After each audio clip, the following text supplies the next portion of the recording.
Welcome to Jesus Says It Is Finished, part 72. Today we'll be reading from pages 169 and 170. When you break a commandment, it hurts my heart.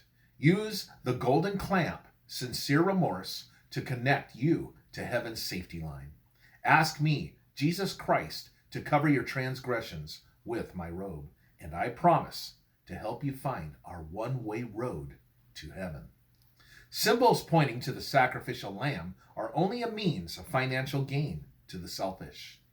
During these feasts, the flow of animals is incessant. Shame and sorrow are rarely noticeable. Righteous indignation continues to flare. There is a lack of appreciation for Calvary's sacrifice. Piercing looks from my heart sweep over the defiled sanctuary. Eyes, following divine steps, watch heaven's light brighten everything around them. Divinity flashing through humanity empties the courtyard.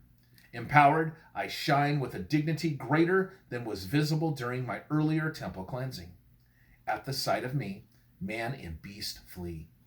Thunderous sounds of a disrupting stampede ends. A peaceful silence yields to Jesus the Messiah, who speaks with authority. In crisp tones, I lecture, "This is a house of prayer, not a den of thieves." By demanding they take things of sacrilege away, I stamp this an historic day. Priests recall a humiliating experience from 3 years ago. After my demand to honor God's temple, injured pride haunts them. Panicky responses shame them, but being disrespectful in the synagogue does not. Leaders want to regain the people's respect, so they brag. Undignified surrender does not strike twice. To escape me this time, intimidated merchants force nervous animals out the gate. Those fleeing avoid believers who brought their sick to the great healer. From a safe distance, others see me ministering to the needy. Witnesses hope to satisfy their curiosity. Voices singing praises to Jesus, the King of the Jews, spark anticipation. Priests suspect songs and the cleansing might signal a decision to accept David's throne. Celebration of those healed from diseases do not change hard hearts or corrupt characters. Unsympathetic hearts ridicule my miracles. Today is no exception. Pious men glare with disgust at those thanking God they can see, walk, and talk. Jealousy for the powers of heaven tortures minds cursed with selfish thoughts. Shining with majesty allows me to be the temple guardian for a few victorious hours. A righteous demonstration of authority prevents hypocrites from showing open hostility for now.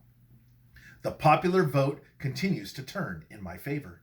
Growing anger makes religious leaders plan traps that only endorse more proof of my divinity.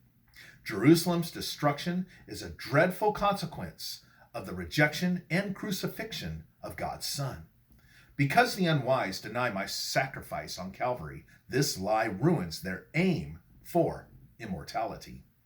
Soon, sinners who reject heaven's grace will see me as a consuming fire.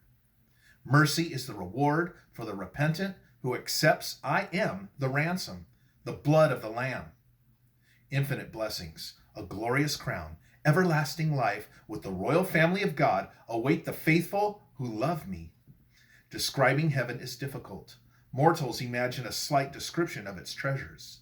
Have faith. I promise you eternity to experience perfect happiness and acquire endless wisdom. My silence infuriates the pious who cannot verify false charges. Pleased with clever entrapments, they cheer the thought of killing me. With a fixed goal, young Pharisees join Herodians. Recruits despise Roman homage, arguing it opposes the law of Moses. Proud of their ideology, they set a snare by asking me if we must pay Rome tribute. One zealous man holds out a coin stamped with Caesar's image. I advocate obeying the ruling empire unless it conflicts with their duty to God. Give Caesar what is his, and to the Lord what belongs to him.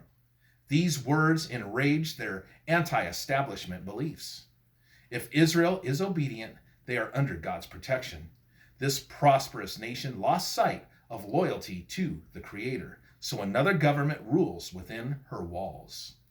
Waving above Jerusalem is a foreign ensign.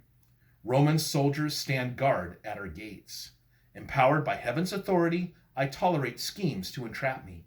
To dispute each dark challenge, I teach truth so people may understand the importance of obedience in spiritual matters.